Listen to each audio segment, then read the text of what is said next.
আসসালামু আলাইকুম আমার প্রিয় ভিউয়ার এবং ফলোয়ার যারা আছেন। আপনারা জানেন যে আমি বেশিরভাগ সময় হচ্ছে ট্রাভেল ভিডিও করি, কিন্তু ইদানিং প্রায় সময় মনে করি যে এই রকম ভিডিও দেই যেহেতু আমি একা একা বলতেছি, আমার যারা ফলোয়ার আছে এবং আমার সঙ্গী আছে তাদেরকে একটু জানাই বিষয়টা।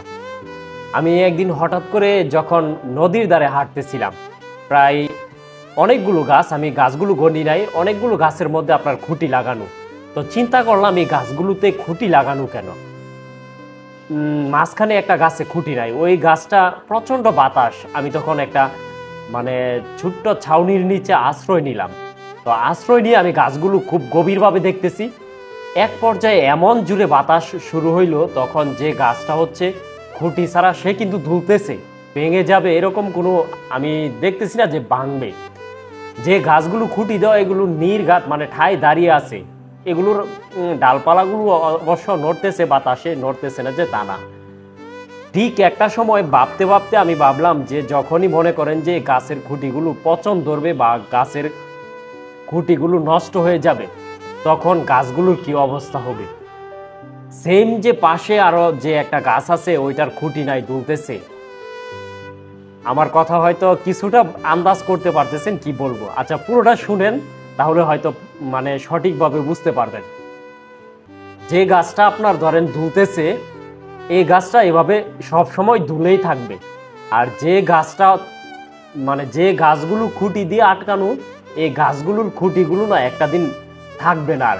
কারণ কি জানেন, গাছের খুঁটি যে দেয় সেটা হচ্ছে মৃত জিনিস দেওয়া হয়। সেই গাছের খুঁটি একটা না একটা সময় এসে সেটা নষ্ট হবেই, হোক সেটা 2 দিন আগে আর 2 দিন পরে। খুঁটি কখনোই থাকে না, খুঁটি নষ্ট হয়ে যায়। তখন কিন্তু সে যখন এই যে আমি দেখতেছিলাম যে প্রচন্ড জোরে বাতাস আসছে, এই বাতাস কিন্তু একটা সময় আবার আসবে যখন খুঁটি থাকবে না। তখন সে গাছ কিন্তু এই বাতাস সহ্য করতে পারবে না, হঠাৎ করে সে এত জোরে বাতাস সহ্য করতে পারবে না। গাছ দেখবেন যে ভেঙে পড়ে যাবে, নতবা ডালপালা ভেঙে যাবে বা পুরো গাছটাই ভেঙে যাবে। ধরেন আপনি মানুষ হিসাবে সেম, আপনি কারো উপরে যদি নির্ভর হয়ে যান, সে আপনার পাশে সারা জীবন থাকবে না, সে আপনার পাশে সবসময় খুঁটি হয়ে দাঁড়িয়ে থাকবে না। সে দেখবেন যে অচিরে একদিন হঠাৎ করে আপনাকে ছেড়ে চলে যাবে, নতবা আপনাকে রেখে চলে যাবে। তার ব্যস্ততায় সে ব্যস্ত হয়ে পড়বে, আপনাকে সে সময় দিবে না। তখন আপনি তার উপর নির্ভরশীল হয়ে থাকলে কিন্তু আপনার জীবন চলবে না। আপনিও দেখবেন যে একবারে ঠায় দাঁড়িয়েছিলেন তার উপর নির্ভর করে, হঠাৎ করে সে চলে গেলে আপনি কিন্তু পড়ে যাবেন, আপনি দাঁড়িয়ে থাকতে পারবেন না। ঝড়ঝাপটা আসলে আপনি বাধাগুলো অতিক্রম করতে পারবেন না। আমি প্রায় 10 মিনিটেই চিন্তা ভাবনাটা করেছি, যদিও ছোট্ট আকারে আপনাদের সাথে আমি ভিডিওতে শেয়ার করে ফেলছি। যদি আপনি মানে সঠিক চিন্তা ভাবনা থেকে আমার কথাগুলো ভাবেন, তাহলে দেখবেন যে সত্যিই তো আপনার পাশে আমার পাশে কেউ দাঁড়িয়ে আছে।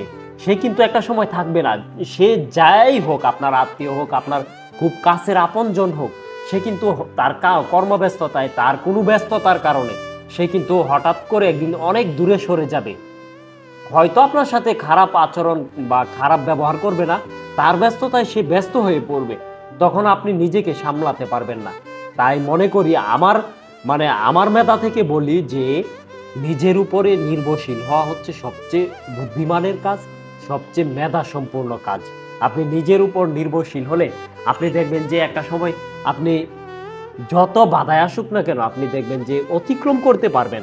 সেই জায়গাতে আপনি কখনো মানে ভেঙে পড়বেন না, বা আপনাকে কেউ আগ্রহ দিল না, উৎসাহ দিল না, কেউ সাপোর্ট করলো না, এইসব আপনার কিচ্ছু যায় আসবে না, কিচ্ছু না।